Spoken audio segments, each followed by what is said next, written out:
Why there are so many heretics? The question sounds simple. It is not. To ask why there are so many heretics in the Imperium of Man is to ask why water runs downhill, because everything about the terrain has been arranged to make it inevitable. And the only surprising thing is that anyone manages to remain faithful at all.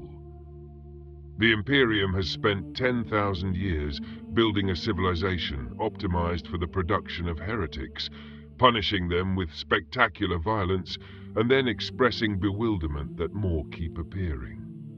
The Inquisition wages an eternal war against a tide that the Imperium's own structure never stops generating. The Ministorum preaches loyalty to a system that makes loyalty a daily act of will, rather than a natural consequence of being treated like a person. There are so many heretics because the alternative to heresy is often nothing. No hope, no comfort, no power over a single aspect of a life that the Imperium's machinery has decided belongs to the production quota rather than to the human being living it.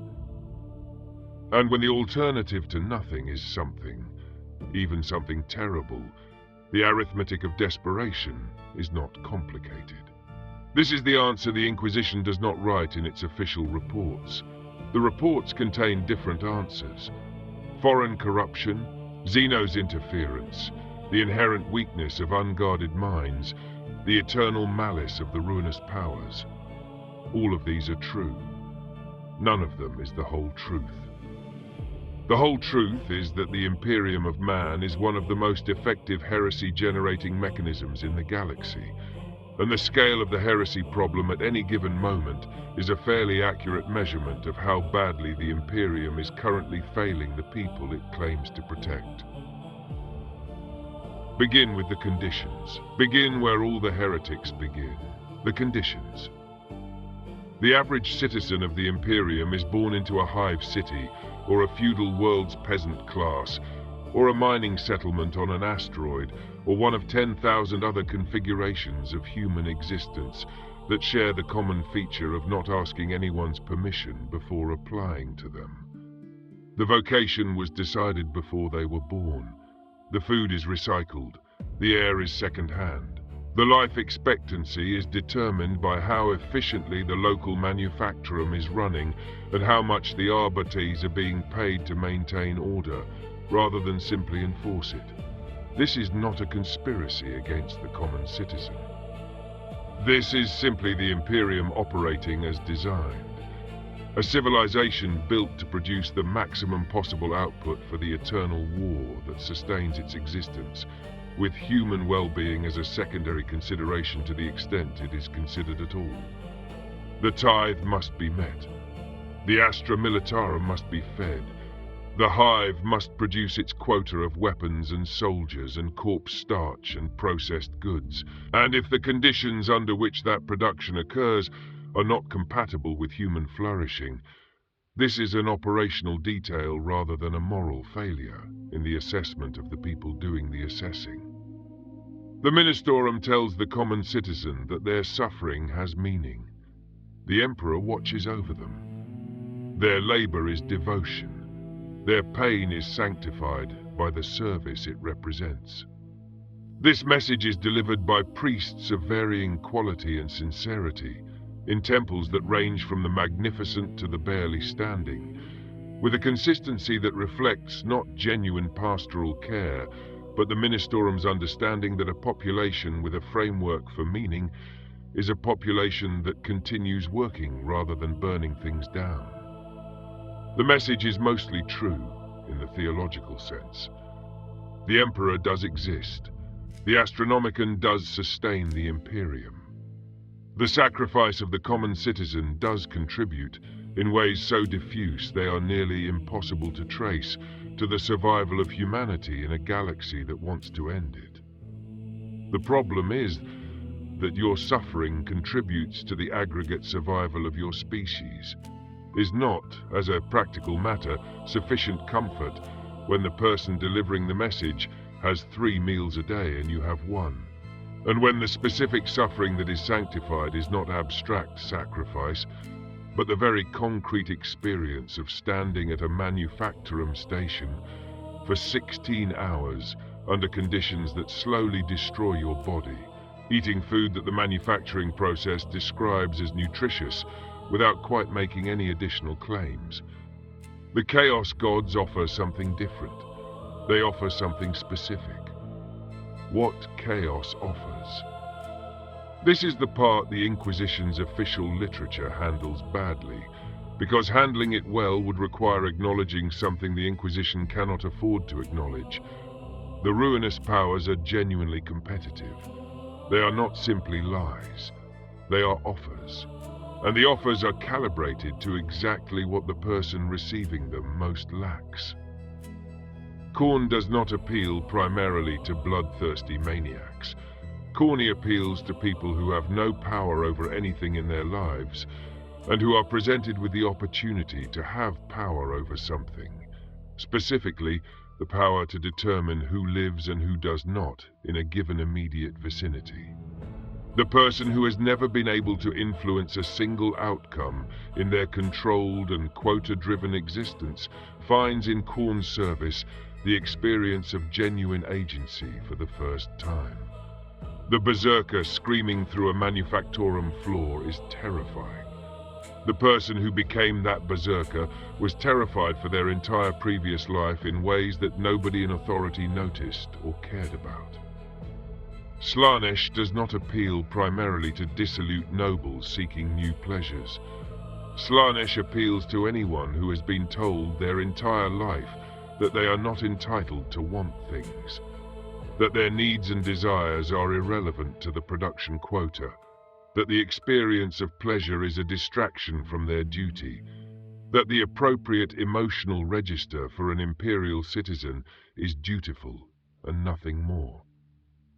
When something arrives and says that what you feel matters, that the experience of beauty or sensation or genuine human connection is worth having, that the universe contains more than the manufactorum floor and the recycled air, this lands differently in a person who has been denied all of it. The path from your desires matter to serve Slaanesh in the pursuit of those desires is a sliding slope rather than a cliff edge, and the slope is built into how the conversation begins. Nurgle is the most honest of the four, which is also the most disturbing thing about him. Nurgle offers acceptance. You are already decaying. The Imperium is already failing you. Your body is already compromised by toxins and poor nutrition and the physical cost of the work you do. Rather than pretend otherwise, rather than promise you renewal or power or glory, Nurgle simply says, "This is what you are, and it is enough." The community of Nurgle's followers is genuinely, horrifyingly warm. The shared acceptance of suffering as something to be embraced rather than endured. The end of the loneliness that the Imperium produces in people who are component parts rather than persons. No wonder the Plague God's followers smile. Tzeentch offers hope in a universe that has systematically dismantled it. He offers the idea that the future can be different from the present, that the things constraining you can be changed, that knowledge and cleverness can produce outcomes that mere endurance cannot.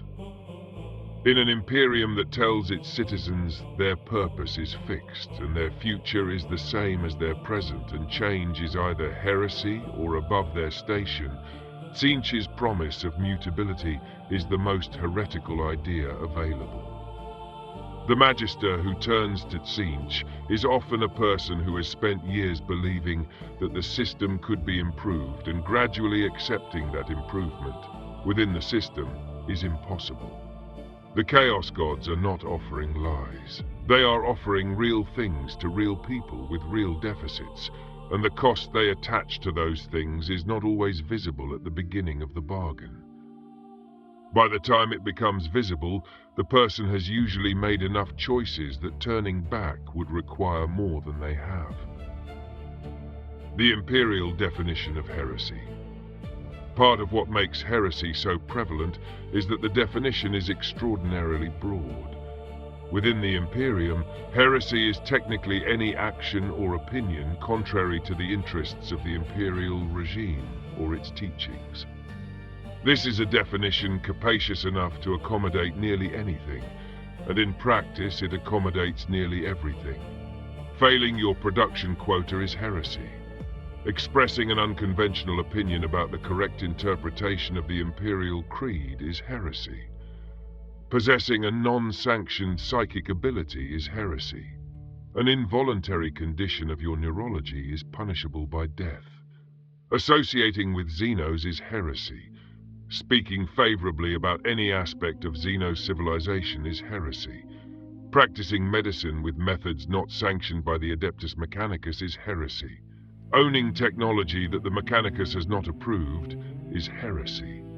The man on Quora who noted that a person failing to produce 96 sprocket wrenches per hour instead of 95 is technically a heretic was making a joke that contains a documented truth. The threshold for what constitutes heresy in the Imperium is so low that compliance is a daily act of careful attention rather than a natural state that most people inhabit without effort. The ordinary person going about their ordinary life in the Imperium is always a few unconsidered statements away from a charge they cannot defend against. This does not mean the Inquisition pursues every technical heresy. The Inquisition is stretched across 1,000,000 worlds and could not pursue them even if it wanted to. The practical application of heresy as a charge is highly variable. On some worlds, almost nothing triggers formal prosecution, and on others, the specific priorities of the local arbites or ministorum create local orthodoxies that bear little relationship to what any theologian would recognize as the actual imperial creed. What constitutes a capital offense in one sector might be ignored or even tolerated in another, which creates a galaxy-spanning patchwork of enforcement that the heresy itself exploits.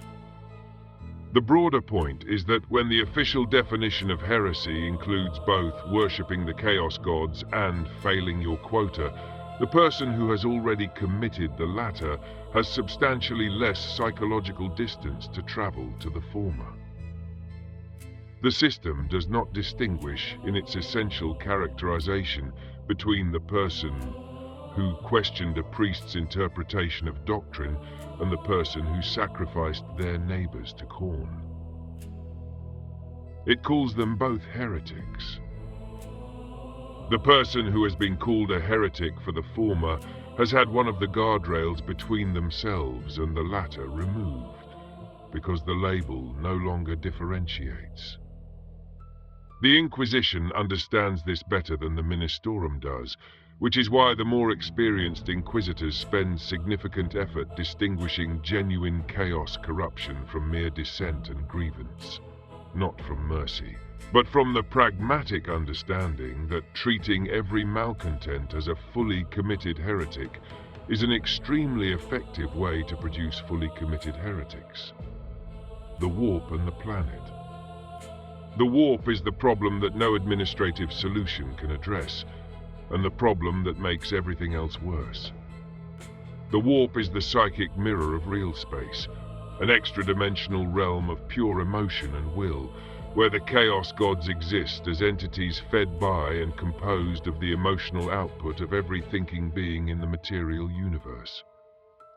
Every thought you have had, every emotion you have felt, every prayer you have offered to the Emperor, and every moment of despair you have experienced in a system that did not notice, all of it flows into the warp and feeds whatever aspects of the chaos gods correspond to its emotional character. The warp is not passive. It presses against real space at every point, and where the boundary between them is thin. Near worlds with high psychic populations, near large conflicts, near the great wounds in reality like the Eye of Terror, and now the Great Rift, it presses through. The thinning is not dramatic. It is subtle, the kind of thing that a population experiences as a slight statistical increase in nightmares, or a vague sense of unease, or the feeling that the world is slightly wrong in ways that cannot be specified. And in that slightly wrong world, the chaos cults find their converts more easily, and the cults themselves change the emotional character of the region, which thins the boundary further, which makes the cults grow faster. The Great Rift changed the scale of this problem. The Cicatrix Maledictum, the massive tear in real space that effectively cut the galaxy in half in M42, flooded entire sectors with warp energy at volumes that had not been seen since the Horus Heresy. Worlds that had maintained tenuous stability under the constant management of the Inquisition and the Adeptus Ministorum found themselves suddenly saturated with psychic influence from the Immaterium, with populations experiencing mass hallucinations, prophetic dreams, and the specific kind of spiritual crisis that makes chaos conversion not a journey, but a single step. The scale of the heresy that followed was proportional to the scale of the wound, and the Imperium's ability to respond was severely limited by the Great Rift's disruption of the communication and transportation networks that coordinated its defenses. On a smaller scale, this process plays out constantly across the Imperium. The Hive City, with a successful chaos cult, is producing more warp-aligned emotional output than it was before the cult arrived. The increased warp influence makes the population more susceptible to cult recruitment. The larger cult produces more emotional output. The cycle accelerates without anyone being required to consciously choose to accelerate it.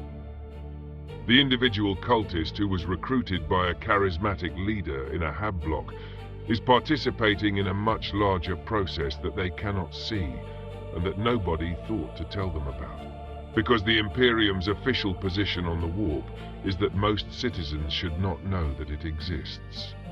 The Psyker problem. The Imperium contains Psykers, humans whose connection to the warp grants them abilities that are genuinely superhuman and genuinely dangerous, in proportions that vary by the individual. The Imperium needs Psykers. The Astronomicon, which guides every ship through the warp, requires the Emperor's psychic might, sustained by the sacrifice of 1,000 Psykers per day. The Adeptus Astra Telepathica provides the communication infrastructure that connects 1,000,000 worlds, because faster-than-light communication without the warp is impossible. Sanctioned Psykers serve throughout the Imperium's military and administrative functions. The Imperium also fears Psykers with a terror that occasionally overrides its need for them. An untrained Psyker is a gap in real space through which warp entities can reach. The untrained Psyker who suffers extreme stress or emotion risks becoming a beacon that draws daemons, a body that becomes host to entities that then set about corrupting everything around them. The history of the Imperium contains enough catastrophic Psyker events. Chaos incursions originating from a single undetected rogue Psyker in a hive's lower levels, daemon possessions that consumed entire populations before the Inquisition arrived, that the fear is not irrational. The response is the Black Ships, vessels that travel the Imperium's worlds collecting Psykers for assessment, training or sacrifice to the Astronomicon, depending on the individual's capabilities and the current needs of the Golden Throne. Psykers who are collected by the Black Ships are taken from their communities, often against their will, to a fate that most of them cannot fully understand before it happens. Psykers who are not collected are either killed by local populations following the Ministorum's guidance about the dangers of witches, or they go underground, hiding their abilities, practicing without sanction, inevitably drawing warp attention that makes them more dangerous over time. The underground Psyker is the specific population that chaos cults cultivate most aggressively. An unsanctioned Psyker in hiding is a person who has already been forced to reject the Imperium's authority over their existence by the fact of their birth. They have abilities that the Imperium wants to take from them. They know, or will eventually discover, that powers exist in the warp that are interested in what they carry. Chaos offers what the Imperium cannot, a context in which their abilities are not a disease to be managed, but a gift to be developed. The rogue psyker who falls to chaos is not following an unusual path. They are following the path that the Imperium's treatment of psykers was built to create. The cult and the community. Chaos cults are genuinely good at one thing that the Imperium is structurally prevented from being good at: providing community. The Hive City's population lives in circumstances that systematically destroy the conditions under which genuine community forms. The population density is extreme, but the anonymity is equally extreme. 30 people sharing a hab block who know nothing about each other because the combination of long shifts, exhaustion, and the absence of shared space for anything other than sleep has not produced the interactions that knowing each other would require. The guild and house affiliations provide some structure, but they are organized around production and obligation rather than genuine connection. The Ministorum provides a framework for meaning, but the parish priests who deliver it are often themselves stretched too thin across too many congregants to provide the individual attention that genuine pastoral care requires. The Chaos cult provides something different.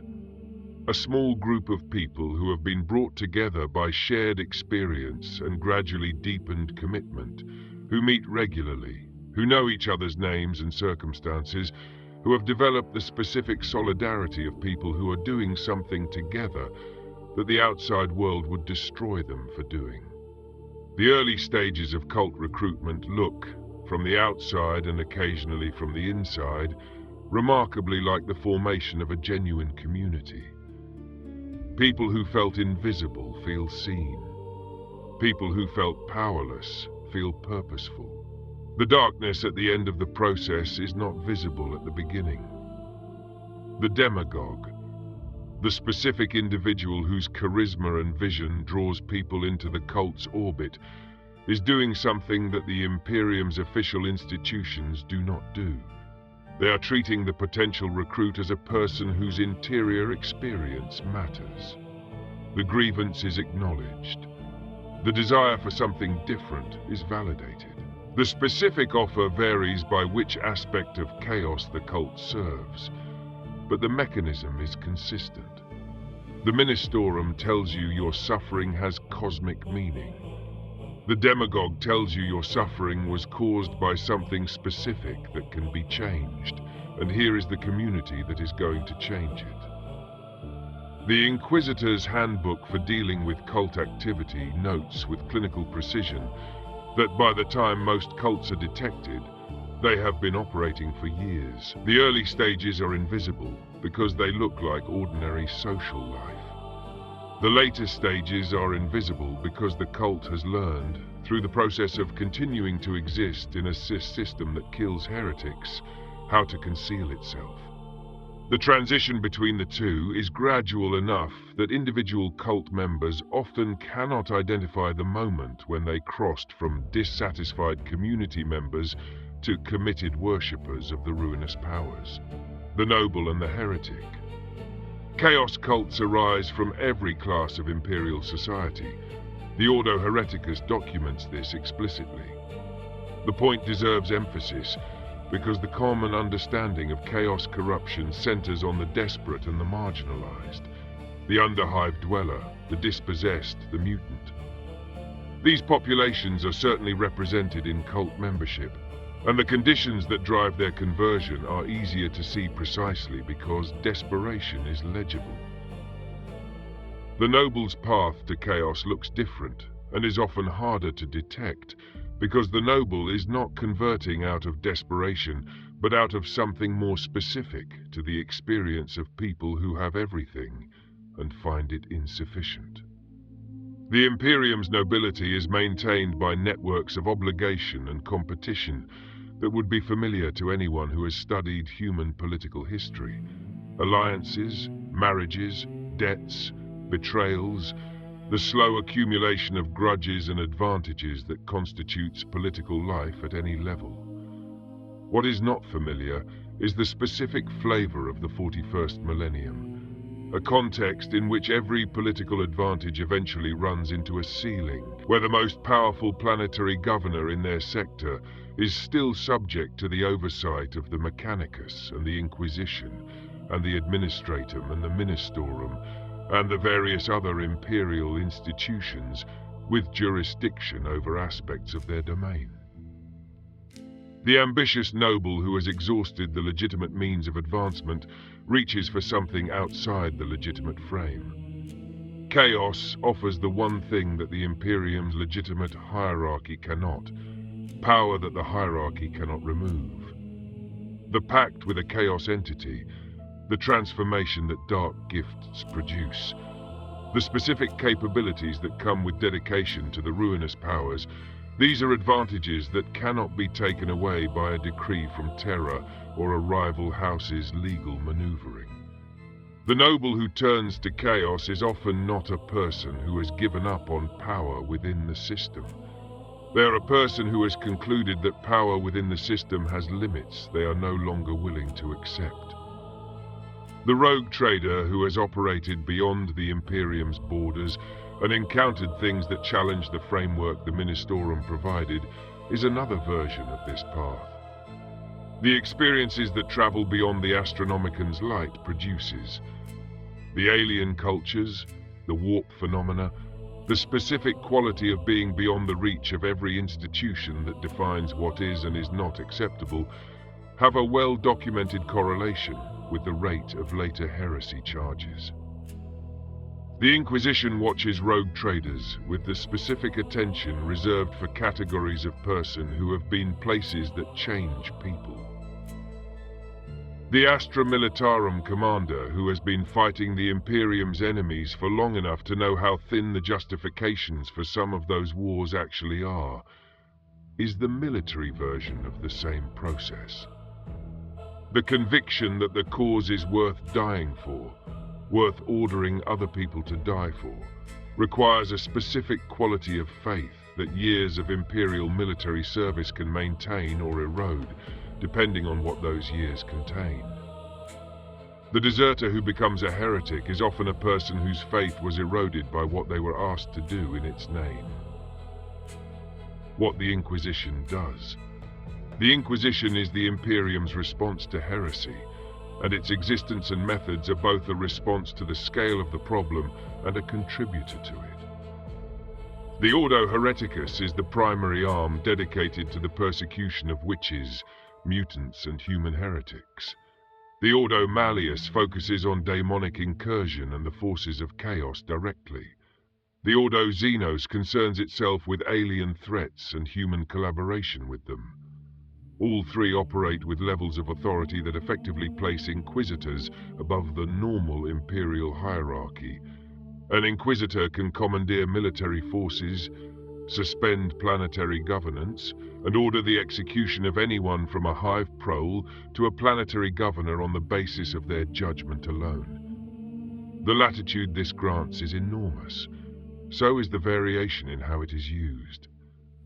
The Inquisitor who arrives in a system and conducts a careful, targeted investigation that identifies actual chaos cult leadership and removes it with minimal disruption to the population is doing the job the Ordo was designed to do. The Inquisitor who arrives in a system and conducts a wide-net purge that kills thousands on the basis of proximity to detected heresy, on the theory that anyone in contact with the cult is either complicit or irreparably compromised, is also doing the job as many Inquisitors understand it. Both approaches produce results. They produce different results. The wide net purge is more reliable in the short term for eliminating the detected threat. It is significantly less reliable in the medium term for preventing the emergence of new threats.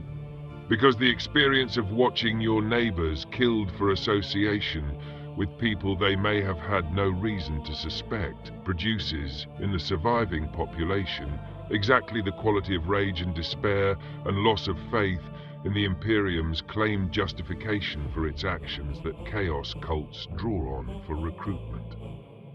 The Inquisitor who conducts a purge and then moves on to the next system has not solved the problem. They have cleared the current manifestation and, in many cases, seeded the conditions for the next one. The Inquisition does not have unlimited resources. It has a galaxy. The calculation it is always making is between the thorough response and the sufficient response. Enough response to suppress the immediate threat without enough follow-through to address the conditions that produced it. Because addressing the conditions is either impossible within the Inquisition's mandate, or would require the Imperium to look at itself with a clarity that its institutions have not historically demonstrated the capacity for. The monitoring continues. The black ships continue their routes. The Arbites maintain the checkpoints and the records. The Ministorum delivers the sermons. The quotas continue being set at levels that continue producing the desperation that continues producing the converts. The Chaos Gods continue growing fat on the emotional output of 1 trillion worlds full of people who have been told their suffering has meaning and continue to suspect correctly that the meaning is not what they were sold. The scale of the thing. Here is the fact that the Imperium's official communications do not include. There is not, and has never been, a period in Imperial history in which heresy was under control. The Horus Heresy broke the early Imperium and cost it 10,000 years of recovery. It has not completed. The Age of Apostasy nearly destroyed it from the inside. Every century of the intervening millennia has contained heresy at scales that would be considered catastrophic by any civilization not accustomed to operating at the scale of the Imperium. What the Imperium calls managing the heresy problem is, from the outside, what everyone else would call losing a war in slow motion.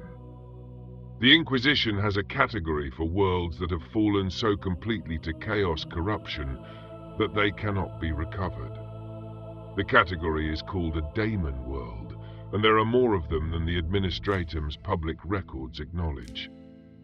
The Eye of Terror and the Maelstrom are not simply the permanent bases of the heretic Astartes.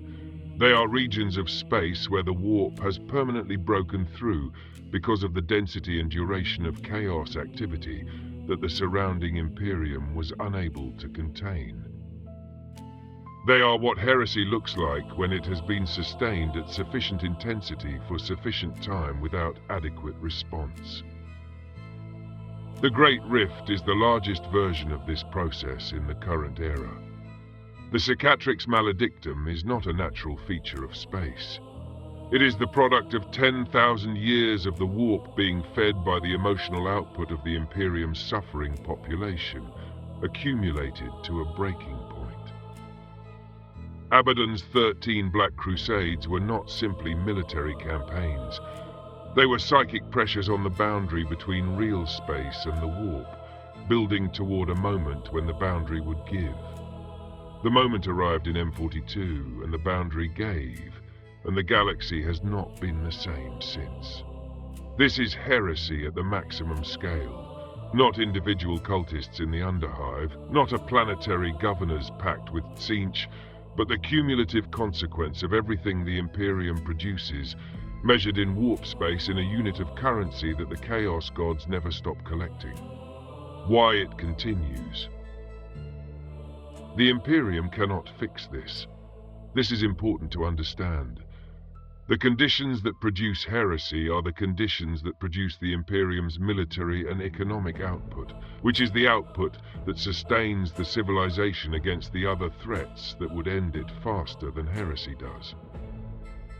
The Tyranids do not negotiate. The Orcs do not stop because the Imperium has reformed its labor practices. The Necrons do not care about the quality of life in the hive cities. The external threats are genuine, and the Imperium's response to them requires a level of extraction from its human population that is not compatible with the kind of conditions under which people do not turn to anything that offers them an alternative. There is no version of this that ends well for the people inside it. There is only the version that ends slightly less badly than the alternatives. If the Imperium's fundamental goal of human species survival in an actively hostile galaxy is accepted as the correct optimization target, which is itself a decision that the common citizen in the hive city was not consulted about before their life was organized around it. The Chaos Gods know this. They built their strategy around it. They did not create the Imperium's conditions. Those conditions preceded the current era of chaos threat by enough geological time that causation runs the other way. What they did was recognize what the conditions produce and position themselves to harvest it. The spiritual desperation of 1 trillion oppressed people is not incidental to the Chaos God's power. It is the mechanism. Every heretic is fuel. Every cult is a productive unit. Every purge that creates new desperation is a down payment on future growth. The Inquisitor who reads this analysis, and some of them have written analyses in this direction in sealed reports that the Holy Ordos keeps locked away from general access, faces a specific intellectual problem.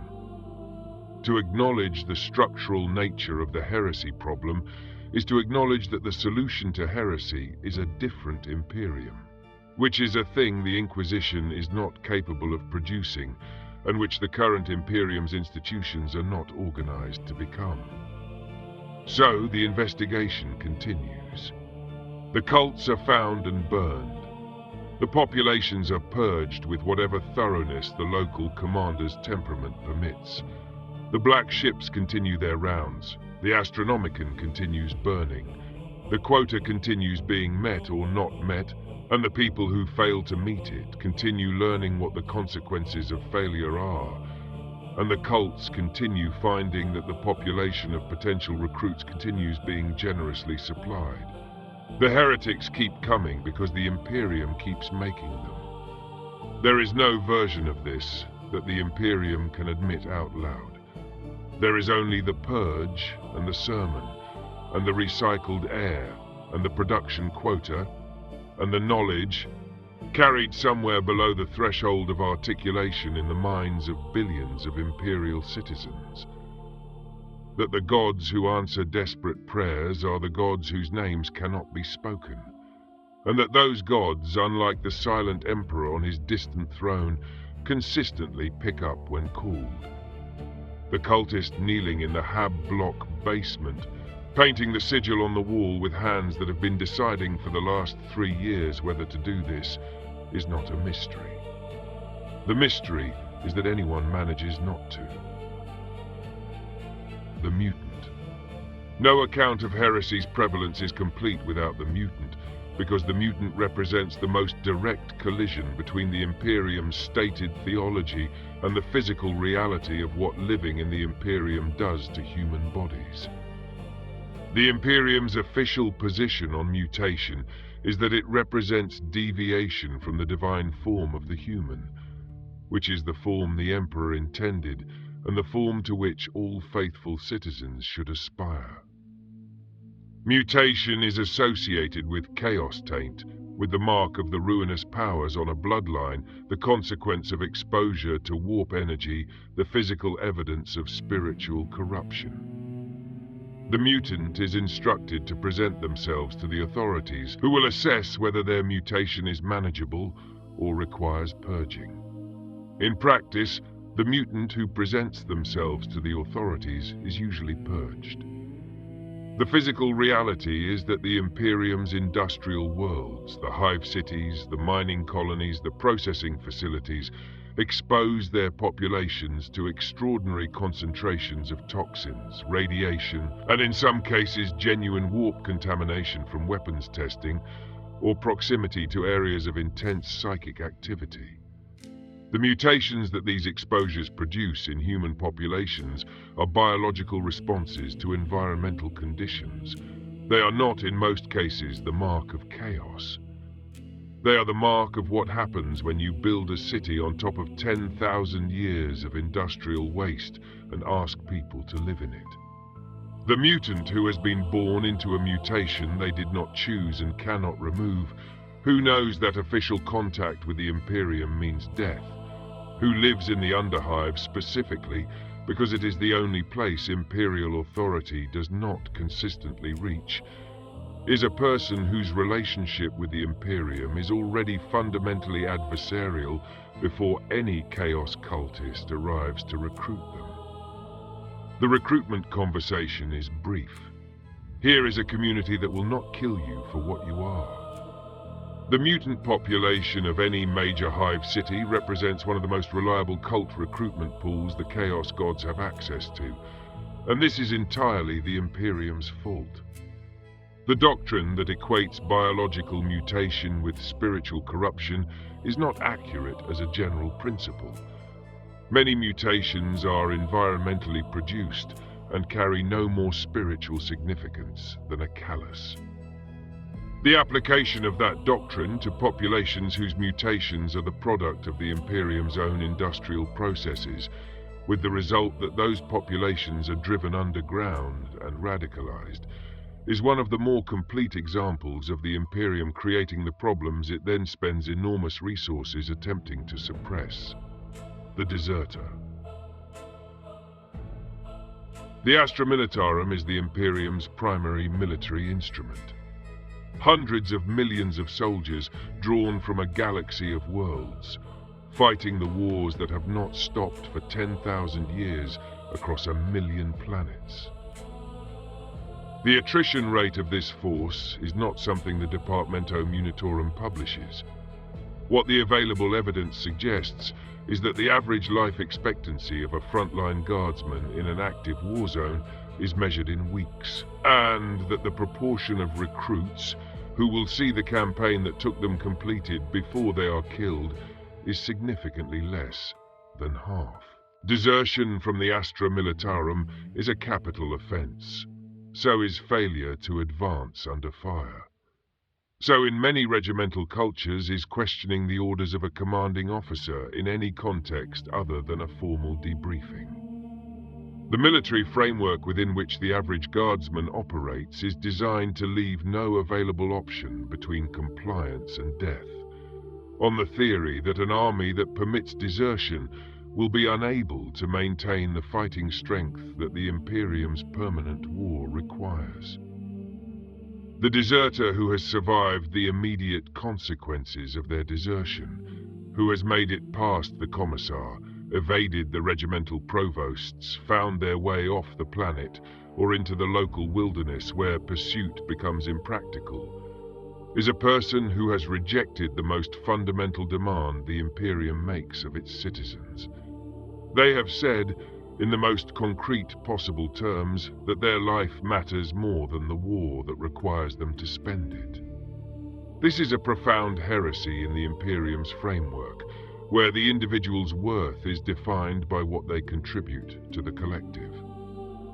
It is also, from the perspective of the person making the choice while watching their regiment be consumed in a frontal assault on a fortified position that was already known to be tactically futile, a reasonable one.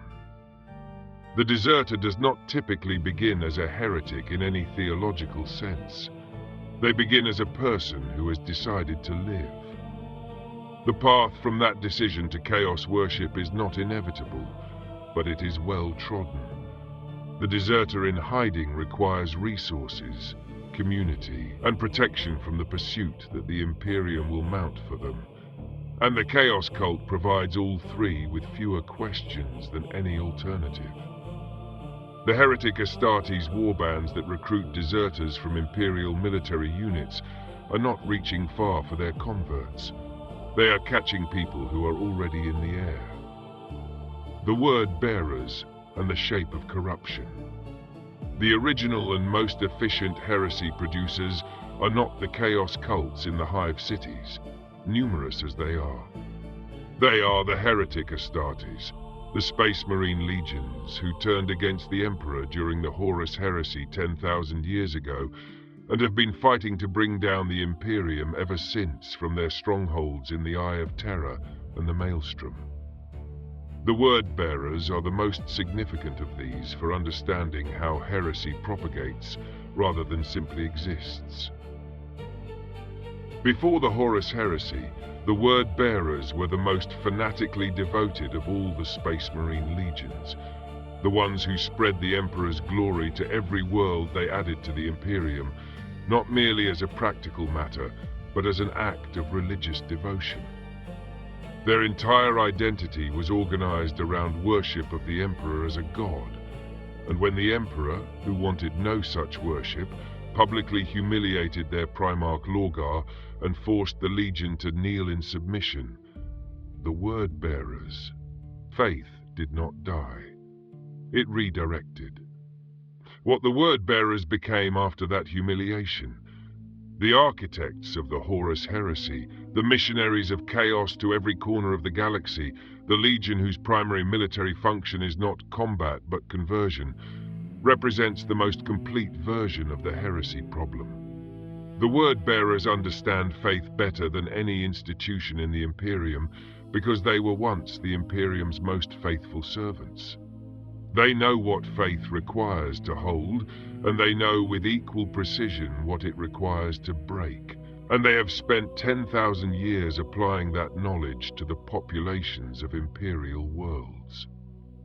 When the Word-Bearers arrive in a system, they bring with them centuries of experience in identifying the populations most susceptible to conversion, the grievances most likely to generate receptive minds, the specific theological arguments that cut most effectively against the Ministerum's framing. They are not simply enemies, they are counter-missionaries, and they are very, very good at what they do. The chaos cults that exist in hive cities across the Imperium are not all the product of Word-Bearers' activity, but the most sophisticated and durable ones often are.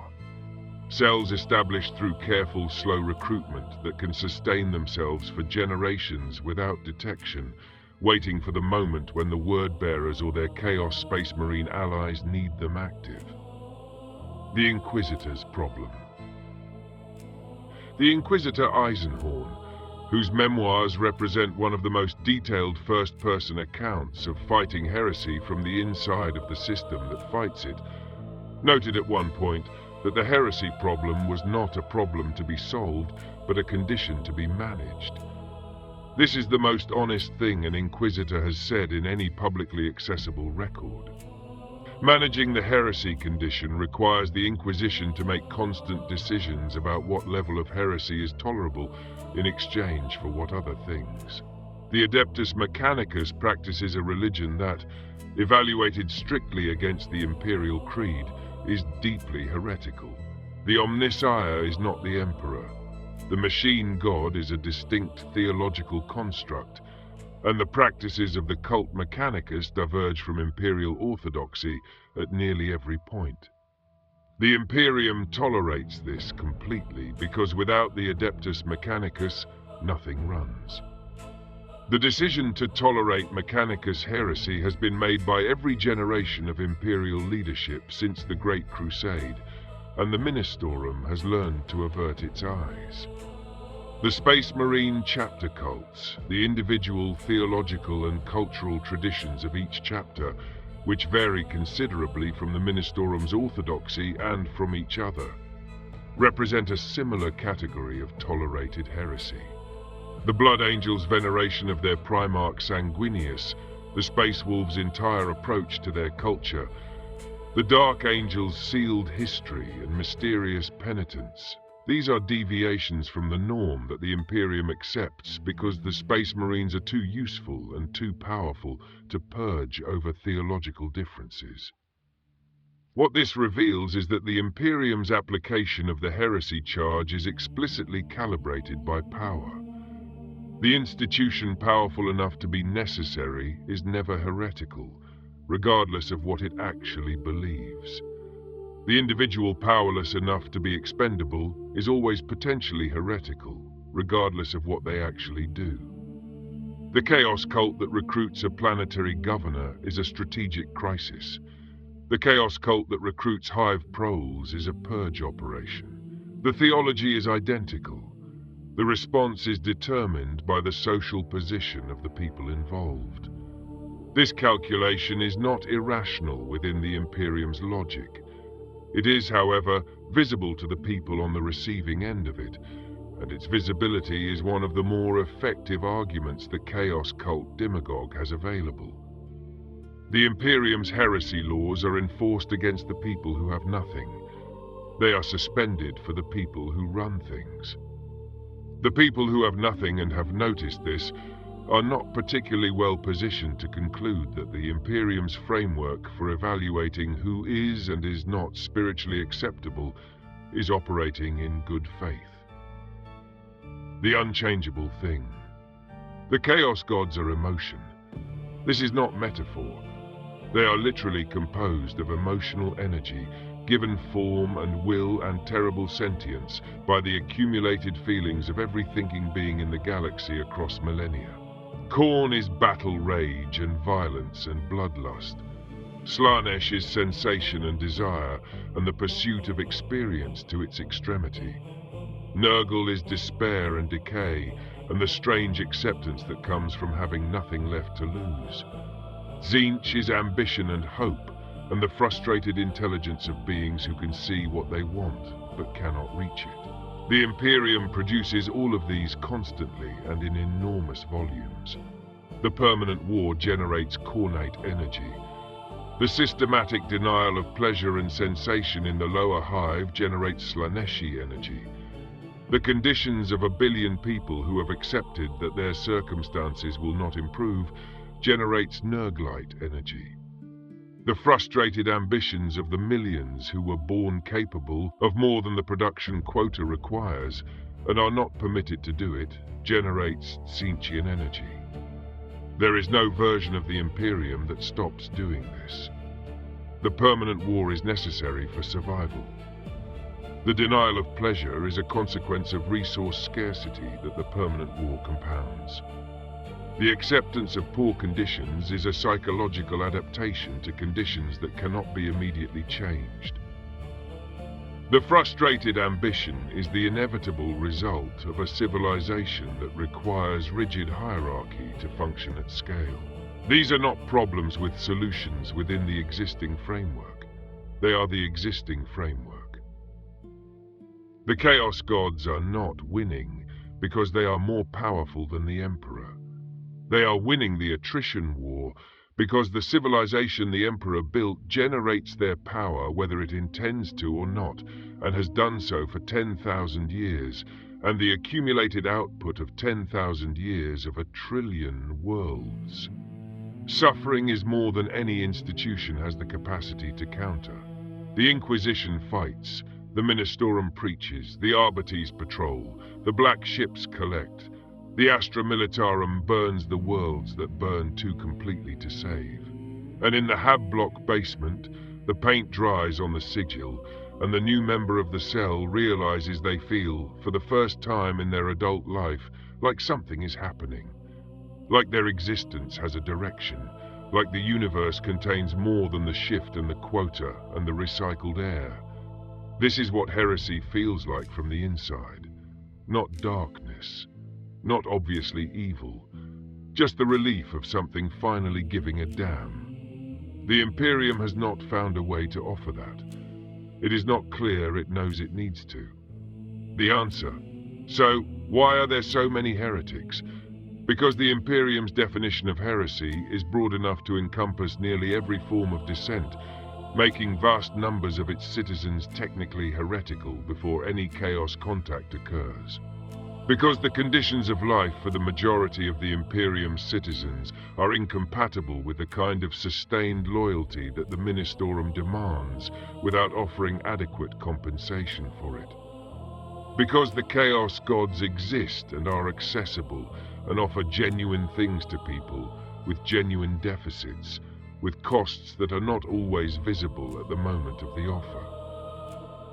Because the warp presses constantly against real space, and the emotional output of the Imperium's suffering population feeds it, thinning the boundary that prevents chaos from bleeding through. Because the Inquisition, for all its power and dedication, is fighting a structural problem with targeted solutions, which works in individual cases and does not work at scale. Because the psychopopulation, which the Imperium both needs and fears, is handled in ways that produce the specific category of desperate, isolated and powerful individual that chaos finds easiest to convert. Because the mutant population, which the Imperium's industrial processes continuously produce, is classified alongside genuine chaos corruption and treated accordingly, which drives it underground and radicalizes it. Because the military, which absorbs enormous portions of the Imperial population and exposes them to conditions that destroy faith in the Imperium's justifications for its demands, produces deserters at rates that the Departamento Munitorum does not publish. Because the word bearers and the other heretic Astartes have been doing this for 10,000 years and are very good at it. Because the Chaos Gods are not an external threat that could in principle be defeated. They are an internal one, composed of what humanity feels. And humanity in the Imperium feels a great deal. The heretics are so numerous because the system produces them. Not as a deliberate policy, not as a conspiracy, but as the mechanical consequence of what the Imperium is and how it operates. The Inquisition's job is to manage the output. It will never run out of work. The sigil on the basement wall is still wet. Somewhere a black ship is making its rounds. Somewhere an Inquisitor is opening a case file. Somewhere a Chaos God is growing. In the grim darkness of the far future there is only war. And where there is only war, there is only the desperation that war produces. And where there is desperation, there are always the gods who answer it.